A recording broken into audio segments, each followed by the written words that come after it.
रात का सन्नाटा चारों ओर फैला हुआ था। ट्रक हाईवे पूरा सुनसान था। चारों ओर ठंड से हाड़ कपा देने वाली ठंड चल रही थी। हाईवे के चारों ओर घना जंगल था। उसी हाईवे पर एक मर्सिडीज दौड़ रही थी। उसमें 3 लोग सवार थे, राहुल, निधि और उनकी 10 साल की बेटी तानिया। राहुल अपने दोस्त सैफ के घर ईद की पार्टी में शामिल होने के लिए गया था और पार्टी करके घर लौट रहा था। निधि ने मुस्कुराकर ड्राइव करते हुए राहुल से कहा, कुछ भी कहो राहुल, आज तो ईद की पार्टी में मजा आ गया।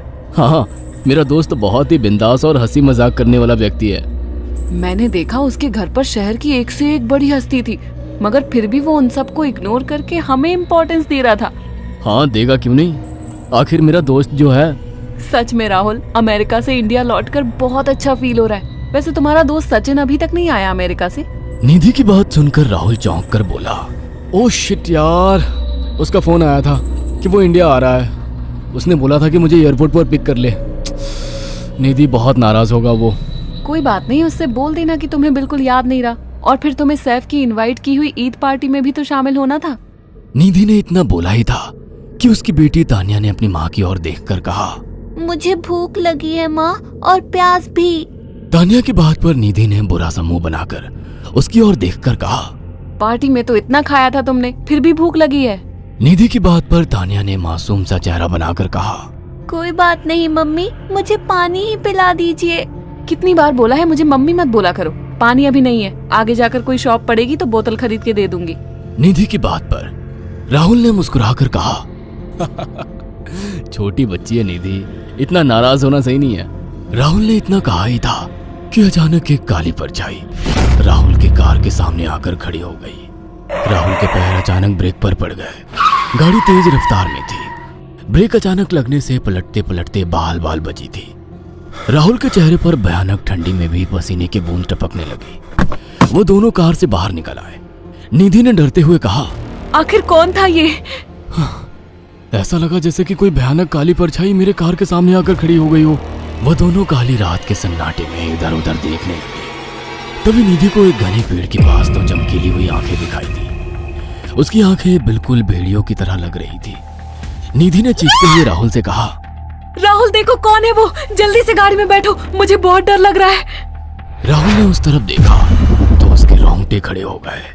वो दोनों गाड़ी के अंदर बैठने ही वाले थे कि अचानक एक अजीब सा चेहरा वाला भयानक सा आदमी बिजली की रफ्तार से उनके सामने आकर खड़ा हो गया। राहुल ने देखा कि उसका चेहरा बिल्कुल सड़ा हुआ था और उसकी आंखें भेड़िए की तरह चमक रही थी। उसके लंबे लंबे बाल उसके कंधे तक आ रहे थे और उसके दांत भेड़िए की तरह बाहर की ओर निकल रहे थे। हाथों की जगह नुकीले पंजे थे।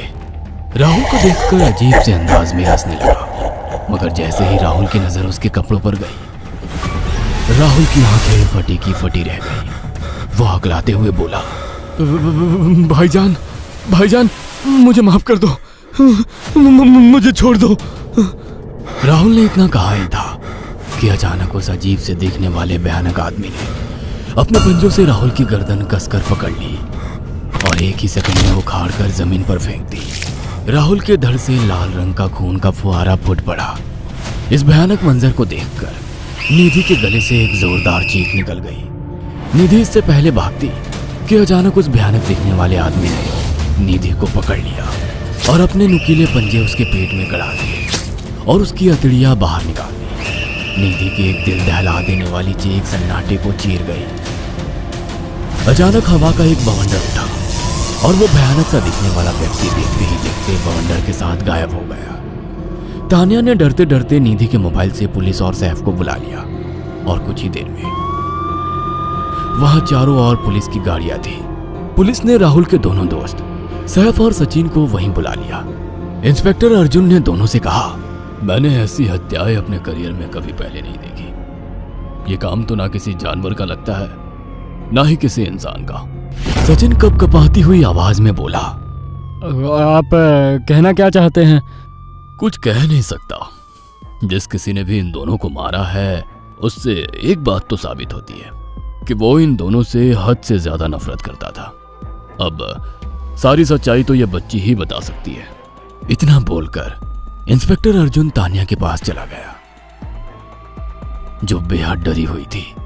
तानिया ने आंखों देखी सारी घटना इंस्पेक्टर अर्जुन को बता दी। तानिया की बात सुनकर इंस्पेक्टर अर्जुन कंफ्यूज चेहरा लेकर मोबाइल पर किसी से बात करने लगे। सचिन इंस्पेक्टर के पास आ गया और सैफ भी डरता हुआ इंस्पेक्टर अर्जुन के पास आकर बोला, क्या हुआ इंस्पेक्टर? तानिया ने क्या बताया? उसने जो बताया वो काबिल यकीन नहीं है। उसकी बात पर किसी भी तरह से यकीन नहीं किया जा सकता। फिर भी कुछ तो बताया इंस्पेक्टर। हाँ, उस बच्ची के मुताबिक एक भूत ने निधि और राहुल को बड़ी बेदर्दी से मारा है। इंस्पेक्टर की बात सुनकर दोनों बुरी तरह से चौंक गए। क्या मतलब है इस बात का? बच्ची बेहद डरी हुई है। हम आगे की तफ्तीश जारी रखेंगे। निधि और राहुल तो चले गए, अब तानिया को मैं रख लूंगा। नहीं, राहुल मेरा अच्छा दोस्त था। तानिया अब मेरे साथ रहेगी। देखिए, बच्ची के माँ बाप अब इस दुनिया में नहीं है और आप दोनों भी शादीशुदा है। मुझे नहीं लगता कि आप दोनों बच्ची की सही से देखभाल कर सकते हैं। मेरी कोई औलाद नहीं है। मैंने अपनी पत्नी को फोन कर दिया है, वो भी IPS ऑफिसर है। ये बच्ची आज से मेरे साथ रहेगी। उसका मासूम चेहरा मेरे दिल में उतर गया है। अब तुम दोनों जा सकते हो। पूछताछ के लिए मैं जब भी तुम्हें बुलाऊं तुम दोनों आ जाना। इंस्पेक्टर ने ये बात बोली ही थी कि अचानक वहां पर मौसम बदल गया। चारों ओर काली घटाएं छा गई और एक भयानक बवंडर उठा और देखते ही देखते सब पुलिस वालों के सामने वो भयानक चेहरे वाला आकार सबके सामने खड़ा हो गया। उसको देखकर सबके रोंगटे खड़े हो गए। देखते ही देखते उसने अपने भयानक पंजे सैफ की आंखों में डालकर उसकी आंखें निकाल ली।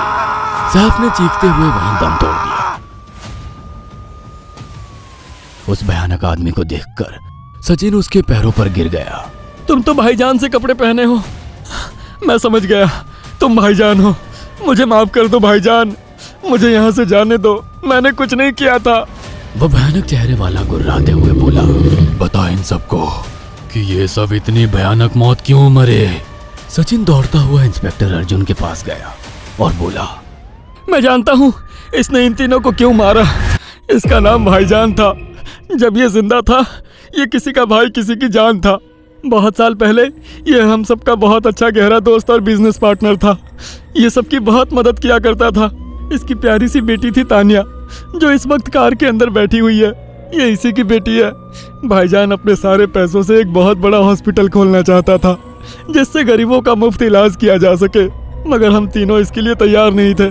हमारी नीयत उसकी दौलत पर खराब थी और एक दिन हम सब धोखे से ईद के दिन भाईजान को यहाँ ले आए और इसे मारकर फेंक दिया। तो फिर तुम सबने इसकी बेटी को क्यों जिंदा छोड़ दिया? हमें बाद में पता लगा कि भाईजान ने सारी जायदाद अपनी बेटी के नाम कर दी है, इसीलिए हमने भाईजान की पत्नी को भी मार दिया। और तानिया का तुम 18 साल की उम्र पूरी करने का इंतजार कर रहे थे ताकि सारी जायदाद अपने नाम करा सको और बाद में उसे भी ठिकाने लगा सको। इसी के लिए तुम दोनों इस मासूम बच्ची को अपने साथ रखने की जिद कर रहे थे। जी, आपने बिल्कुल सही कहा। हम तानिया को भी इसी जगह लाकर मार देते। सचिन की बात सुनकर इंस्पेक्टर अर्जुन की आंखों में खून उतर आया। इंस्पेक्टर अर्जुन के कुछ कहने से पहले ही भाईजान बिजली की रफ्तार से इंस्पेक्टर अर्जुन की आंखों के सामने से सचिन को पकड़कर ले गया और उसके शरीर के टुकड़े टुकड़े कर दिए और हवा में उठे एक तेज बवंडर के साथ गायब हो गया। सारी घटना इंस्पेक्टर अर्जुन की आंखों के सामने हुई थी। तानिया को इंस्पेक्टर अर्जुन और उसकी पत्नी ने अपनी बेटी की तरह पाला। अगर आपको हमारी ये कहानी पसंद आई हो तो इसे लाइक और शेयर करना ना भूलें। साथ ही ऐसी और नई कहानियों के अपडेट्स पाने के लिए हमारे चैनल अक्षु टीवी को जरूर सब्सक्राइब करें।